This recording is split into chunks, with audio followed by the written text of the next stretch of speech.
Greetings, everybody. Denizens of the multiverse, Sentinels. Thank you so much for joining us tonight for the OblivAeon listening party. So I was just actually chatting with Jean-Marc, trying to figure out the last time we had a listening party, and it has been way too long. How long has it been, Jean-Marc? Well, the last significant listening party was the villains one, and that was June of 2017. Oof. So pulling up on 2 years, like more than a year and a half. That's craziness. Oof. Well, we're back. Unfortunately, it is with a little bit of sadness because this is, of course, the end of the multiverse, the final listening party for Sentinels of the Multiverse, the card game, because we have reached OblivAeon. So let me just remind everybody out there in Chatland, maybe you're new to the show, maybe you haven't been to one of our live streams before, but I will remind everyone that Handelabra Games does believe in civil rights for everyone and in being as inclusive as possible, which means any comments or activity actively working against that goal are not welcome and will not be tolerated. You have been warned. If you enjoyed the show, please do like, share, follow, and subscribe, and be sure to check out all the other shows we do here on twitch.tv/HandelabraGames. We have shows every Monday, Tuesday, Friday, and Sunday these days. They're usually at around 7 p.m. Eastern. And we play all of our various games: Sentinels of the Multiverse, Aeon's End, One Deck Dungeon, Bottom of the Ninth, you name it. And you can also scroll down here on the Twitch to join the Handelabra Discord server. I believe it's just discord.gg/Handelabra if you want to type it in. Also, Nightbot will be posting that in the chat at various intervals, as it were. Before we go any further, I just want to ask, can everybody hear me okay? And hear Jean-Marc and Jen okay? Jean-Marc and Jen, speak up real quick. Speaking up real quickly. Awesome. Also speaking up quickly. I believe it should be fine, but I just want to make sure that everyone can hear everyone all right. Excellent. So, the regulars here know that I'm Jeremy. You can follow me at Mr. J. Handel. Joining me this evening are the maestro of the multiverse, Jean-Marc, who you can follow at Jean of Marc on Twitter. Say hi, Jean-Marc. Hey, everybody. And of course, Cartoon Jen, also known as Jen, also known as the creator of the worlds of the multiverse. And she is on hand to talk a little bit about the creation of the environments that we've got going on this evening. You can always check out the company at Handelabra on Twitter, Facebook, Instagram, or YouTube. I already mentioned the Discord. And as we are the developers, you can always be sure to get some insight into the process and maybe see or hear something before anyone else. Audio sounds a little robot. Yeah, no, I think I'm streaming from home, so there is a chance that there's some difficulties with the audio. Hopefully that'll only be because of the microphones. I'm not using my usual microphone, so I apologize for that. But there shouldn't be any issues with the actual music because those are all pre-encoded in videos, so you'll get to see that and hear that. All right, so yeah, what are we doing tonight, Jean-Marc? It's a listening party. What does that mean? It means that we're going to listen for the first time to all the music that's included in our final expansion, OblivAeon. OblivAeon. Yes. OblivAeon. So in the past, occasionally we've done these listening parties as sort of like an ancillary add-on to like our weekly stream that was on Tuesday nights. Obviously, since we did the last one, we've added 3 other shows to the channel and other kinds of things. But we actually didn't want to do that with this because there's so much music to listen to that we felt it kind of needed its own thing. It needed to be its own situation. Hankred asks, who did the cute pictures of us? That is Krista, right? Didn't Krista do those? Yep, Krista did those. Yeah. So that's me as Baron Blade, Jean-Marc as the Argent Adept, of course, and Jen as La Capitane. So yeah, so how much music? So much music. First of all, I did want to point out for those of you who haven't been keeping super total track of it, there's actually more environments. There are more environments in OblivAeon than in any other Sentinels box ever, including the core game. The core game only had 4, and OblivAeon has 5. Most of the expansions only had 2. I believe was it Villains that had 4? Yeah. So Villains had 4, and the core game had 4, but OblivAeon has 5. So there's tons to listen to. And of course, you knew Jean-Marc wasn't just going to throw together a little 2.5-minute ditty. So there is so much music to listen to. I don't want to waste... Oh, Vengeance also has 5. Thank you. Thank you, Migra P. Right, but we beat the Temple of Zulong we made early for the preview pack. That's why Yeah, I think John's thinking about Villains, which That has says Freedom Yeah. Tower and Mobile Defense mobile Platform. defense isn't it? platform. Oh, suddenly Jeremy sounds better. Yeah, I'm using a really crappy microphone, so I apologize if it sounds terrible. I will do my best. You're not here to listen to me talk. You're here to listen to the music and hear Jean-Marc and Jennifer tell you about making it. So, without further ado, I will pass it off to Jean-Marc, who's going to tell us about the first environment that we are going to be experiencing this evening. All right, let's kick it off with Champion Studios. Champion Studios is a major movie production company smack dab in the center of sunny San Alonso. However, the studio has been hijacked by villains with magic. These villains have taken over the studio, and the sets are in chaos. Scenes and situations that the heroes face keep changing, and they have little choice but to deal with both the movie scene and the villains as well. But which one is the greater threat? So here is your first listen for Champion Studios.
And, oh, we should be back. Are we not back?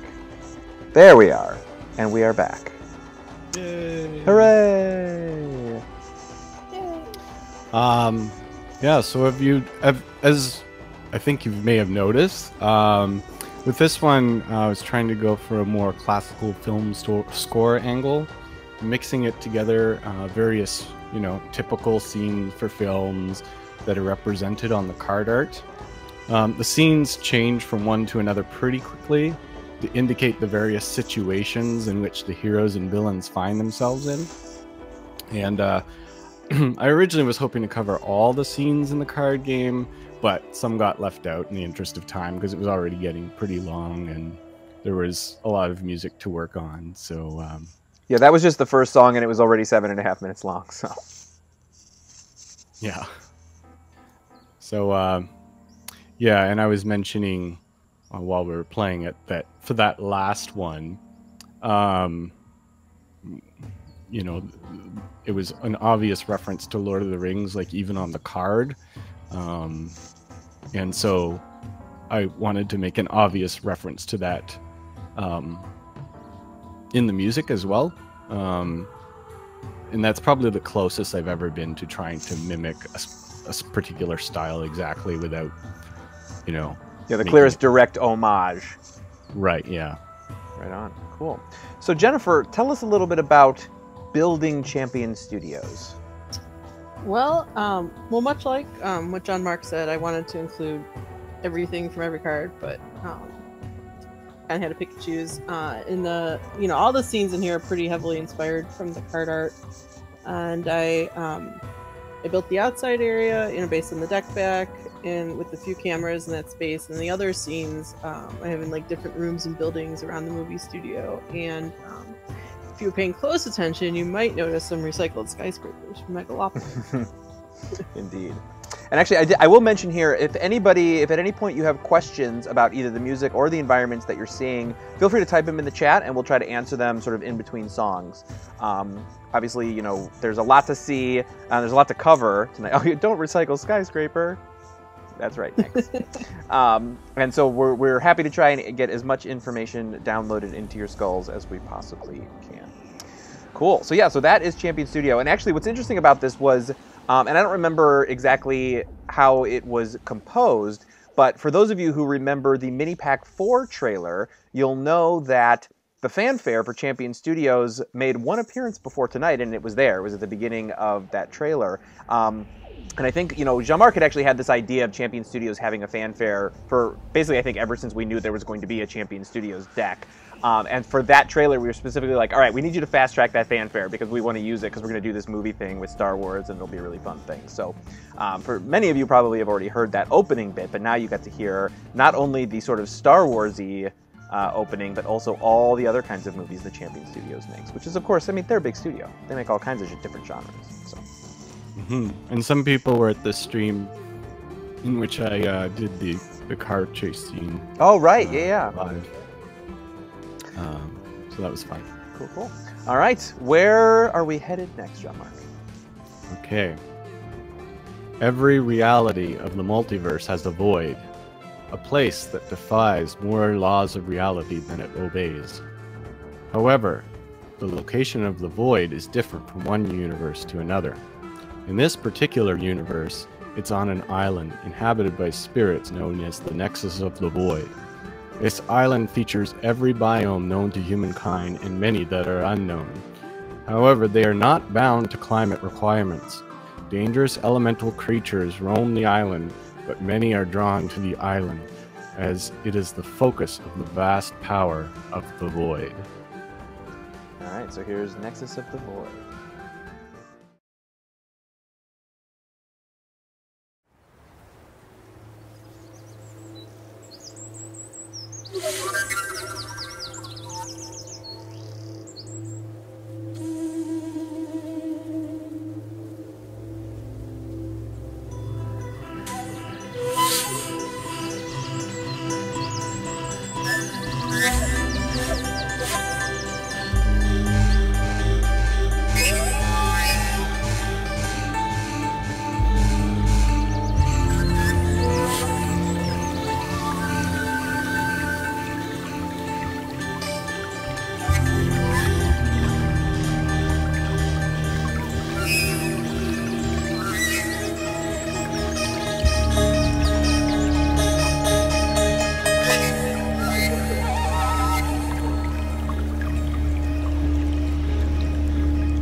And we're back from the smooth sounds of the Nexus of the Void. New radio station. Exactly. Yeah, so this was an interesting piece of music to do. You know, right from the get-go, I had sort of a mixture of sound ideas in mind. But I didn't want any of them to be recognizable. So I shied away from any well-defined meter and rhythms and harmonies and timbres, and but I didn't want it to be like complete ambience, like just sounds or whatever. So unlike the realm of Discord, which actually is more like an arranged series of sound effects, the Nexus of the Void is musical, but it's just not necessarily obeying any musical conventions or functions that we're used to. And because the biomes are mixing and matching all the time, I wanted to make sure that there was significant variety in the musical styles and then kind of blend them together. And so I had, you know, I just kind of made all those ideas in isolation, not really paying much attention to their length or anything. And then when I put them all together, it's like, oh, this is almost 9 minutes long now. That's probably enough. Yeah, and actually, you know, speaking of that, about mixing and melding, like one of the comments that I made as I was listening to it just now while we were going through it is there's a moment that comes in the middle when the tempos start to sort of be a little bit mismatched, and I made the comment that that trademark Jean-Marc tempo buggery is happening, because that is a thing that ever since literally I think Rook City was probably the first time it was really noticeable. You know, one of the things, you know, Jean-Marc and I actually like a lot of the same kind of music when we're not doing game music. Stuff in the progressive world, progressive rock. I tend to go more toward the progressive metal, and playing with time signature and seeing how different either polyrhythms or other kinds of meters can affect the listener in different ways and sort of get your body to experience music in different ways is something that I really love. And it's something that is all throughout Jean-Marc's music, whether it's you know, some of the stuff that you heard here where like different beats were happening at slightly different times, or, you know, the weird, what is it, 5 8 6 8 7 8 time signature or whatever it is for is it Pike Industrial, I think? Yeah, Pike's the first time that I'm like, okay, I'm just going to mess around with it and see if anyone noticed. Yes. I remember the first time I tried to count that out and I was like, what is even going on? But it reminded me of one of my favorite bands of all time, which is Tool, because they have a song from which I actually take my handle on Steam, Lateralis, which is in 6 8 7 8 8 8 time. And it sort of just wraps itself, or actually I think it's 7 8 8 8 9 8 actually. And it's the same kind of a thing that I really enjoy. So excellent, cool. All right, so Jen, this environment strikes me as being somewhat challenging. What happened with the Nexus of the Void? Yeah, I had a blast making this environment. There was a lot happening. There was like so much variety in the different biomes. So initially we started with like just one giant terrain, and it was like from an asset pack, and I was like, oh, I can just like divide this into, and then I was like, well, I need another. So what ended up happening is there's a giant terrain, and then I have like a whole bunch of little ones and like all kinds of different scenes. And what happened with this environment, which it doesn't always happen, is it actually ended up with more cameras than we could actually use, because all the environments, there's 14 cameras that actually get used in the game, and I think by the time we made it to like the final versions of the cameras, I had like 18, and then I just like picked 4 to cut, and that was kind of, yeah. So this environment, I you know, I really enjoyed making this one. Awesome. Yeah, and actually, yeah, it definitely, it had some challenges because, you know, because there's so many different things happening, and making sure I keep each biome separate, even though they're like right next to each other, connected. Right. Interesting. Yeah. So, and I can speak to that actually, because some of you might have noticed that this environment has some motion. And the reason for that is we actually did this once before. We did it for, I believe, the Shattered Timelines trailer, where we actually had Jennifer go in and add like first-person, they call them FPS cameras, first-person shooter cameras, where you can actually walk around the environment. And some of these environments just sort of have animation in them as a matter of course. Like, oh, well, we want there to be an explosion coming out of the top of this mountain, so she'll put in a particle effect that's going to do that animation, but you never actually get to see it in motion in the game because we just use sort of stills.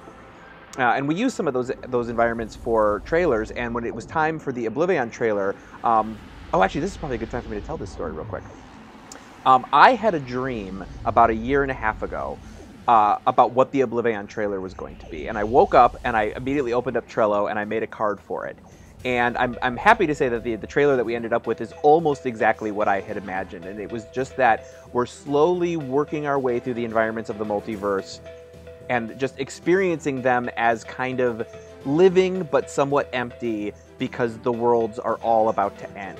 And I think I might have, adjusted the wording and the script a little bit, but in general, that was the concept I had. I woke up, I had this dream of what the environment, of what the OblivAeon trailer was going to be. And so when I came to Jen and said, all right, we've got a couple of these cameras in a couple of these environments, but let's add them to some of the new environments as well so that I can like walk through them or fly through them, and so we can actually go ahead and get this real feel for the environments, because so much of what OblivAeon is about is the destruction of the worlds in which you are playing. And so I really wanted to capture that in the trailer, and Jen was able to make that a reality. So like flying through the Nexus of the Void, flying through at least one more that you're going to see. I won't spoil which one.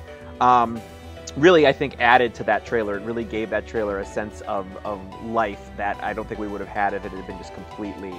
yes, I'm confirmed to have touched an OblivAeon shard. That it would not have had if we had just used the stills. So I was really excited that we were able to make that happen. Cool. Me too. I was excited to be part of that. Yeah, it was really cool.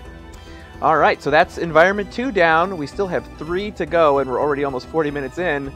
Jean-Marc, where are you taking us next? Ivan Romanat, otherwise known as Baron Blade, is the leader of a small independent country known as Mordengrad. Located in Eastern Europe, Mordengrad is an industrial powerhouse for decades. Its citizens are instilled with great nationalism through control of the country's assets and propaganda, and they gather together regularly to sing its national anthem. When they're not working, they spend their time on the streets and festivals declaring their love of their country. And when they are working, they are at a factory creating walking technological terrors and numerous doomsday devices. Welcome to Mordengrad.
Glorious Mordengrad. Sorry, I can't help but sing along when I see those lyrics right on screen there. That is the intention. Obviously, it would be fun if there were lyrics in it, but I also didn't want it to be super distracting. Right. So, yeah, that track was a ton of fun and work to make. So first of all, this is the only track that I've composed for that already had lyrics, and like to the national anthem. Christopher had already written them and put them in the wiki, and as soon as I saw that, I was like, all right, there's an idea. Nice. But it didn't actually have a melody yet, so I took the lyrics that Christopher had written and tried to come up with a coherent anthem and put it in the Bear and Blade style. And after that, I thought, if people were playing music on the streets, what would it sound like? So I had discussions with Christopher and Adam about it, and we came up with the idea of somewhere between like Eastern European and Russian influences. And then I applied that to Bear and Blade's theme. And then Christopher and Adam specifically said there had to be a goat in it. So there is a goat, and it will play every time. Every time. And so finally, the big finale at the factory. Like I didn't think it made sense to have a huge big theme there, but I did want to highlight the people who work there, like in the factory. You know, like what would it be like working at this, having like all these people, men, women, and children, all working at this factory creating doomsday devices, but they're all like, you know, very nationalistic and like, you know, that kind of idea. And so there's a minimal amount of background music and sound, like enough to make it sound like a factory, but the main focus is the singing and humming and whistling and chanting of all the employees who work there, all proudly expressing their love, the music of their leader. And so for this one, I enlisted the help of over 23 Sentinels fans, and I put that out there back in December, and a lot of people made submissions. They're called the Voices of Mordengrad. It's an official choir there. And all the voices you heard were submitted back in December by the fans, who took some audio clips that like of demonstrating what was needed, and they sang and hummed and whistled along and sent them back, and then I was able to mix them all together. And it was a lot of work, I'm sure, on their part and on mine, but I thought it was a really fun thing to do, and I'm really grateful that people latched onto it and made their submissions.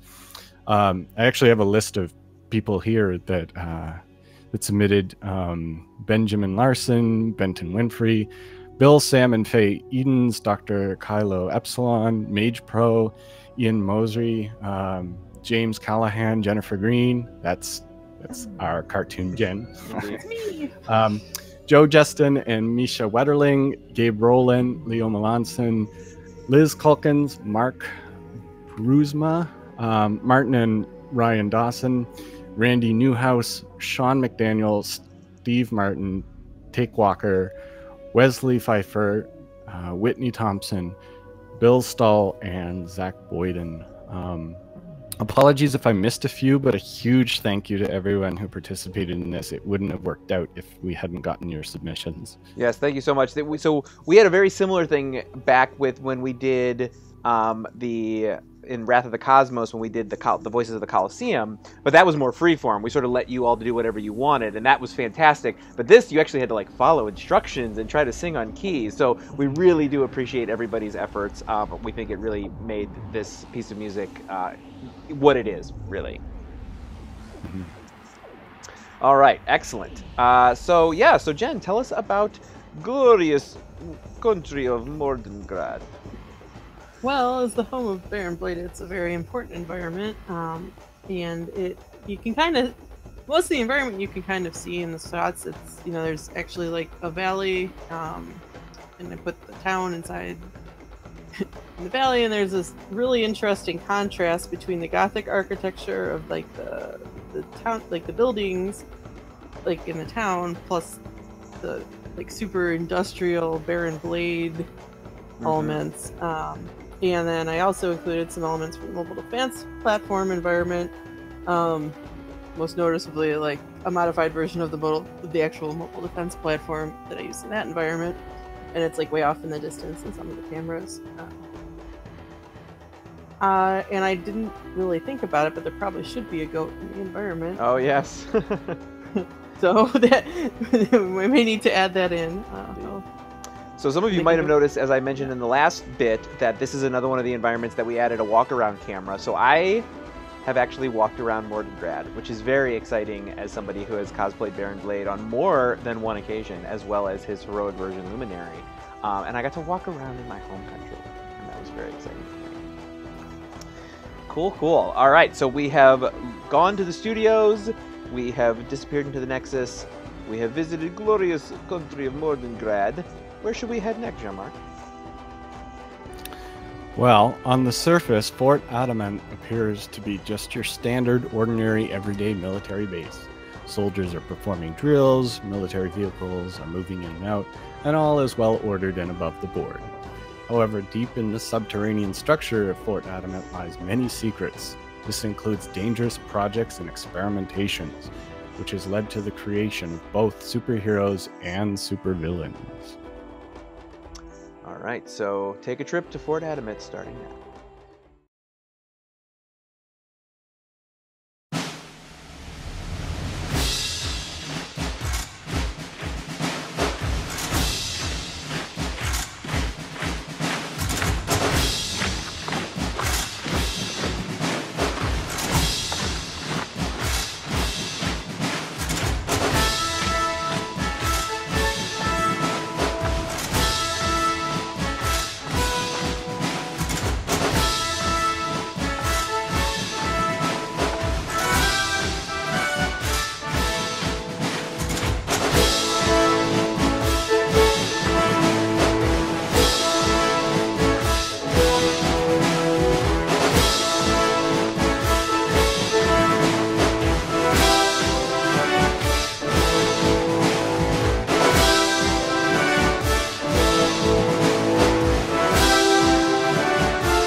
All right, and we're back from Fort Adamant. I am so glad that Hankroyd put voice to something that I had not ever quite been able to say, which is that this reminded him of Hogan's Heroes.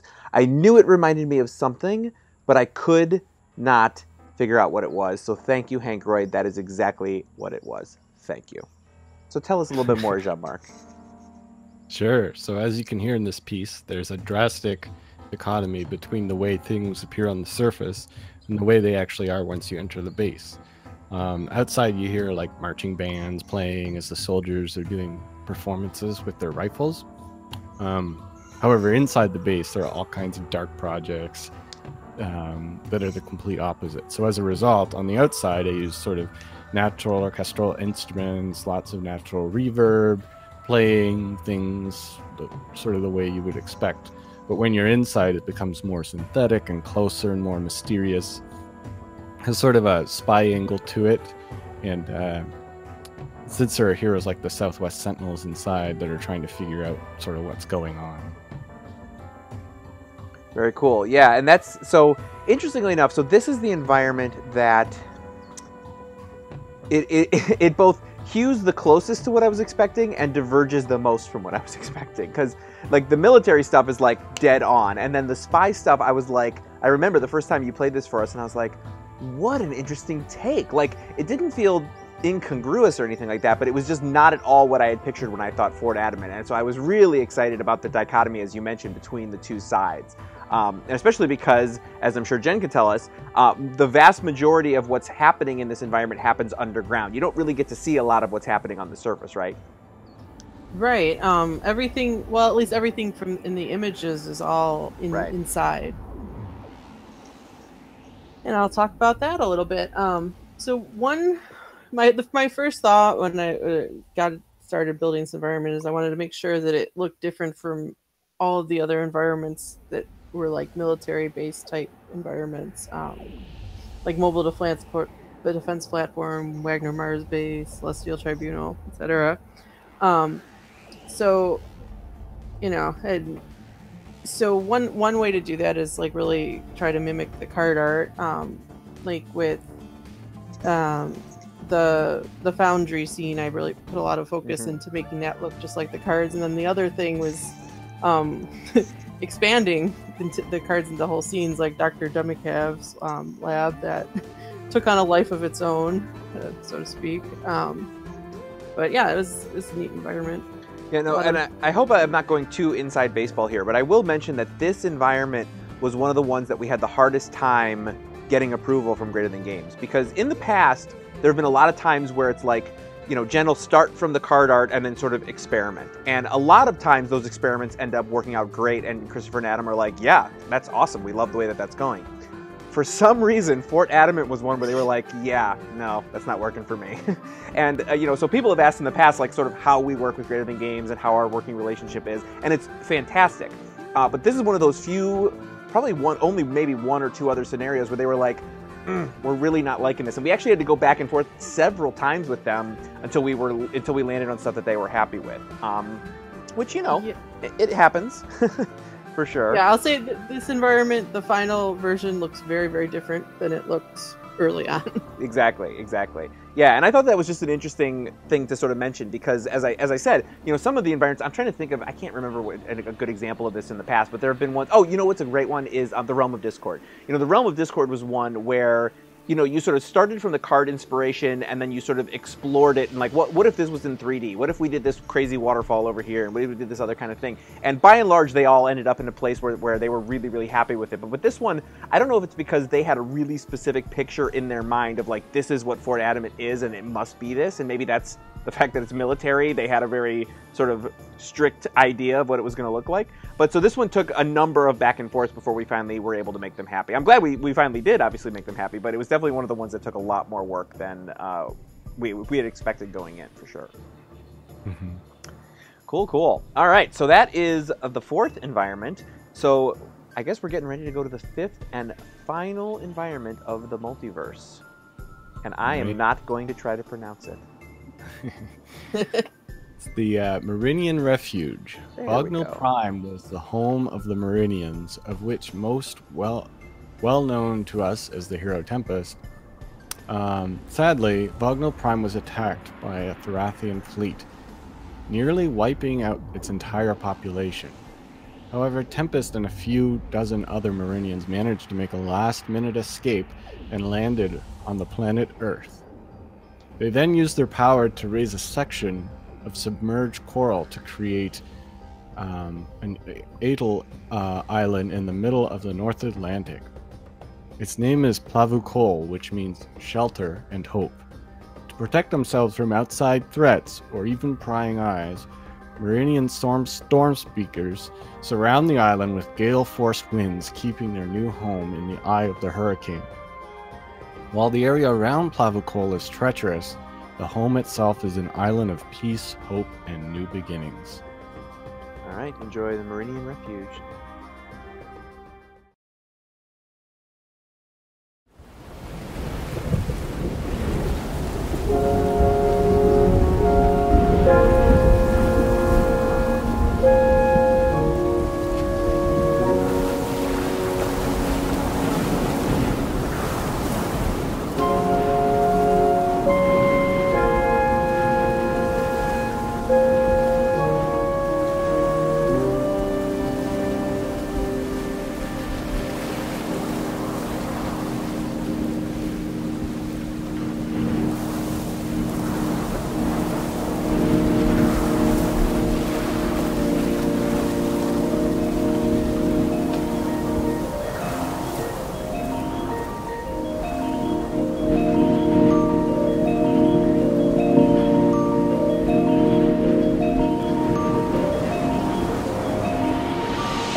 And we have returned from the Meridian Refuge.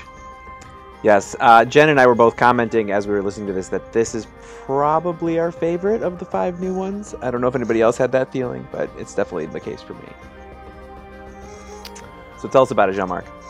Sure. Yeah, well, like the Nexus of the Void, this is a track that I had to spend some time with to try and figure out what it would sound like exactly. In my head, I knew there had to be sort of the sound of raging storms all the time, but that's on the outside of an otherwise peaceful and calm track. And it had to be both somewhat sad in the memories of all the, all the Meridians that had been lost in the battle, but also hopeful in that they now have faith in a new life here on Earth. Christopher and Adam's instructions was that it should be mainly wind and percussion instruments, and I was thinking along those lines too, and stuck to that pretty closely. And they also wanted a part where it feels like we're going into the storm, since that's a lot of where the threats in the fight take place. So there's a whole section dedicated to that before returning to like sort of the calm, sunshiny center. And finally I tried to like sort of blend instrumentations and rhythmic patterns so that it would sound somewhat like the music performed by another culture, in this case the Meridians. Yeah, so 2 points that I wanted to mention real quick. Like one of the things, and it came back to me while I was listening through it again now with Jean-Marc and Jennifer, I remembered some of the original conversation around this, which was that imagine if a culture didn't understand the idea of simple meter, so like 4/4, 3/4, 6/8. What if they were, almost not necessarily repeating the same thing on the same like boom, boom, boom. And that was a bit of the early inspiration for it. And I remember hearing that and thinking like, wow, that sounds like it would make for a really interesting piece of music. And I think that it does here. And I also am going to tell a secondary story, which is that for those who are either only video game players or haven't been fans of Sentinels for a super long time, the story of the Typhoon, which is actually not a card from this environment, but you can kind of see it almost represented in those palm trees that are sort of blown over, is that one of the expansions for Sentinels actually was literally caught in a typhoon and delayed as a result. And so I think some of that is what sort of seeped into their idea of this world living inside of a perpetual storm, kind of. I don't know if that's true or not, but that's sort of my headcanon for it, is that having almost lost an early expansion for Sentinels in a typhoon sort of gave them this feeling that some part of the world of Sentinels lives in a storm all the time. Cool. So tell us a little about building the Meridian Refuge, Jen. Yeah, well, this environment was my personal favorite of the new Oblivion environment. Nice. It's so unique, and it's like tropical and extraterrestrial. So I think, my first thought when I started working was like, I have to get the buildings right, because they're so specific on the card art, and I'm pretty happy with the way they came out. It was a lot of fun to build it. And then thinking about things that changed throughout development is when my first version of this, or an early version of this environment that I captured, like I made all the coral a lot bigger, and a lot it was a lot stormier. But yeah, no, there's a real interesting visual contrast in this environment, because it's in the eye of the storm. It's like all the water is super calm and it's sunny and bright, and then like there's this like dark, horrible weather coming off in the background. So it's an interesting combination of things, but I really enjoyed making this environment. Very cool. All right, so I will mention, if anybody has questions or anything like that, please feel free to put them in the chat. We still have some time here. That was the 5th environment, and we're an hour and 10 minutes in, and of course, that was an amazing amount of music built by Jean-Marc. So I just wanted to thank everybody for coming to the listening party. Oh, wait. What? Yeah, that was all the environment music, but that's not all the music. Wait. There's more? Surely you jest. What? Oh, Jean-Marc, what are you talking about? You can always tell when Jeremy's pretend not expecting something. I thought I really sold it that time. What are you talking about? Yeah, so I hope you're all nice and relaxed after all that environment music, because we're about to move into Oblivion Mode music.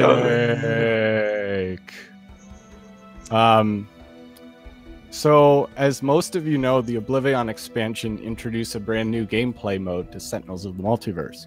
So rather than being a 3 to 5 group of heroes fighting in an environment against a single villain, in Oblivion mode, there are any number of heroes fighting against Aeon Men, Scions, and ultimately Oblivion across 2 battlefields, each with its own environment at a time, to try and defeat Oblivion before it can completely wipe out all 5 environments. So usually I explain the musical aspects of the piece afterwards, but this is pretty long, so I think I'll explain to you what's going on beforehand in the game, so you have a grasp of how the music works. And what he means by long is there's only one piece of music in all the multiverse that is longer than what you're about to hear. Sorry, go ahead. Yeah, sure. So, so yeah, when you play a game in Oblivion, a game of Oblivion in the game, instead of playing the environment music, it'll play this special music. And the drama versus Oblivion is spread out across 3 pages. And each page has a unique piece of music, depending on which of the Oblivion pages you're currently fighting on. So on the first page, Oblivion and its scions show up and completely overwhelm the heroes. There's nothing but chaos as the incoming force causes confusion. Oblivion itself is not even really paying attention to the heroes, because it has a shield around itself that renders it virtually invincible. So the music here is frantic and sort of unforgiving, and also makes a modified reprise of the Scion's music. However, as the heroes band together to destroy Oblivion's shield, Oblivion flips to page 2, and on the second page, Oblivion has finally taken notice of the heroes and is now using its power in full force. And so there's a sliver of hope, because they've taken down the shield, and the heroes realize that Oblivion is no longer undefeatable. However, they've also already suffered some losses, and the fight is anything but easy. And so to reflect this, the music brings to focus more on Oblivion itself in its various forms and themes. Once the heroes have managed to take down Oblivion with the help of the heroes from other dimensions, the final form emerges, and at this point we're on the 3rd page, and the speed of the game really picks up. It's sort of a final showdown, and it's either the heroes finally put a stop to the end of all timelines, or the realities are stopped by Oblivion. So this is a final head-to-head of good versus evil, and the music reflects this by presenting a struggle on both sides for the heroes and for Oblivion for their victory. But one way or another, the multiverse ends here. So buckle up, my fellow Sentinels, and get yourselves ready for Oblivion.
That was intense.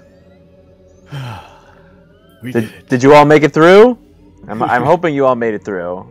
I think it's possible one or two of you might not have. You might have been incapacitated, but that's okay, because we can still use your incapacitated abilities. You haven't been removed completely.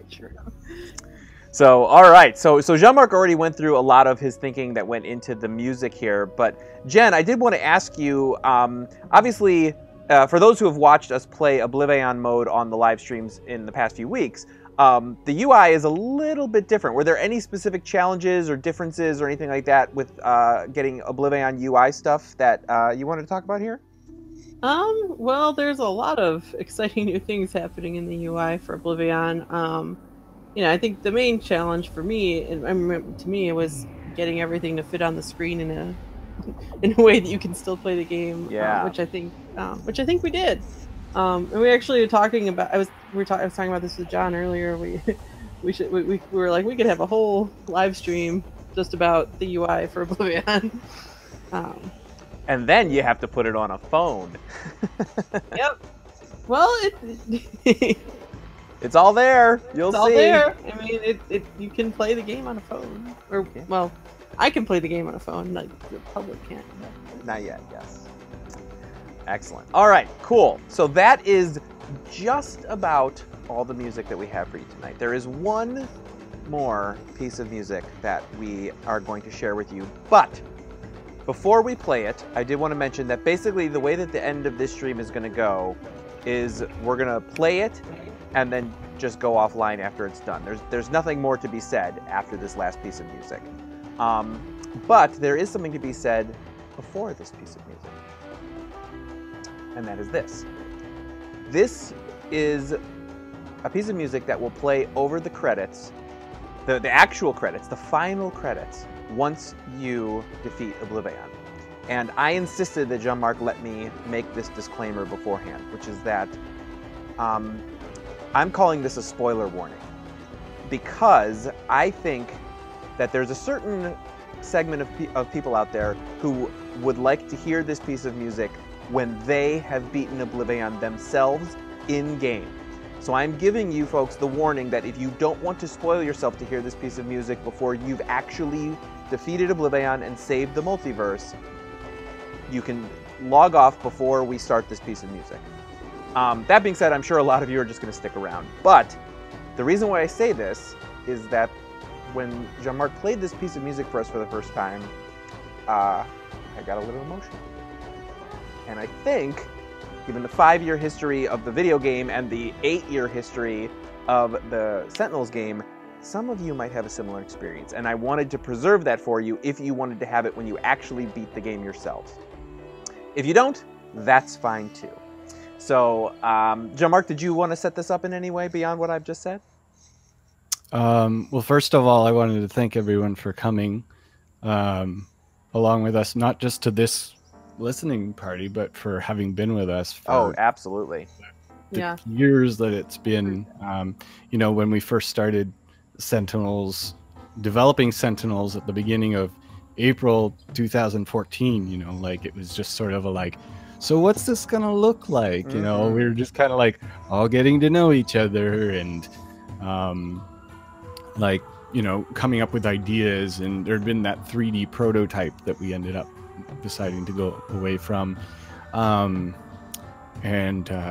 we finally released it, and it's I hope people like it. And then it's all the fans have been super great and supportive, and there's just been more and more along the way, and there's just been so many little moments and inside jokes and references, and there's just been so much more to it. It's not just oh, here's the game, okay, bye. It was there's just been a whole sort of subculture. Yeah, there's a whole community, a whole world, a whole group of people. I mean, you've got the Letters Page podcast, we've got the live streams, we've got, these live streams here. I mean, it's, the chat, the Discord, and I will mention this, there are more than 250,000 people who own Sentinels of the Multiverse, the video game. And that blows my mind.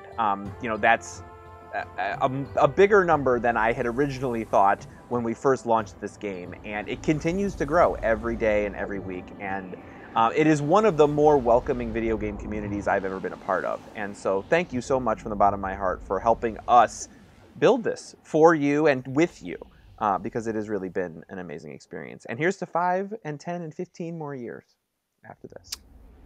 Yeah, and so with all that in mind, you know, I suggested the idea of this piece, and the team was on board with it, and it's almost like a love letter to the series and to its fans.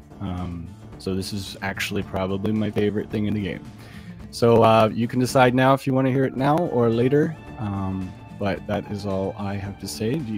How about you, Jennifer? I mean, I can echo some of what both of you have just said. It is, you know, the last 5 years have been really great working on this game, and I hope it keeps going for another million years, right? Amen to that.